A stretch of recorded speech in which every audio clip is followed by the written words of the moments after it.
আসসালামু আলাইকুম।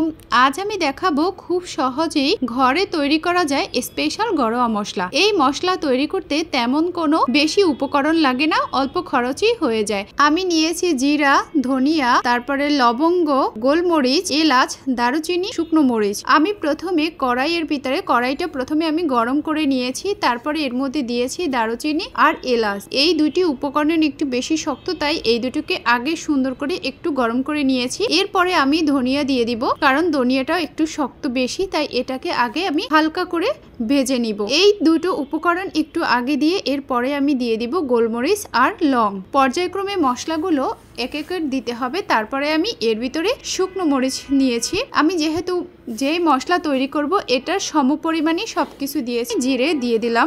জিরে দিয়ে সুন্দর করে সব মশলা একত্রিত করে তারপরে সবগুলো আস্তে আস্তে নেড়েচেড়ে নিতে হবে। তবে এটা অতিরিক্ত ভাজা যাবে না। আমার চুলা একদম লো আছে, এটা মিডিয়াম বা হাই হিটেও করা যাবে না, লো আছে ভাজতে হবে। এরপরে আমি আস্তে আস্তে করে সবগুলো যখন হালকা ভাজা ভাজা হয়েছে চুলা বন্ধ করে কিছু সময় রেস্টে রেখেছিলাম, প্রায় 10 মিনিটের মতো। তারপরে যখন মশলাটা ঠান্ডা হয়ে গেছে এ পর্যায়ে আমি ব্লেন্ডারে জারে নিয়ে সুন্দর করে এটাকে ব্লেন্ড করে নিয়েছি। এর সাথে আমি যেটা করব, রাঁধুনি মুরগির মাংসের মশলার একটা প্যাকেট আমি অ্যাড করে দেব এক্সট্রা, কারণ এটা দিলে অনেক ভালো একটা ফ্লেভার আসে। এছাড়াও মশলাটা একদম অনেক কালারটা অনেক সুন্দর হয় এবং খেতেও দারুণ হয়। আমি সবসময় এইটা করি। এরপরে মশলার কালারটা এত সুন্দর পারফেক্ট আসছে আর ঘ্রাণ অসাধারণ, যা বলে বোঝানো যাবে না। এটা তৈরি করে আপনারাও বাসায় রান্না করতে পারেন। আপনারা মাছ মাংস তো বাদই দিলাম, শুধু নিরামিষ সবজির জন্য এই মশলাটা বেস্ট। কারণ হচ্ছে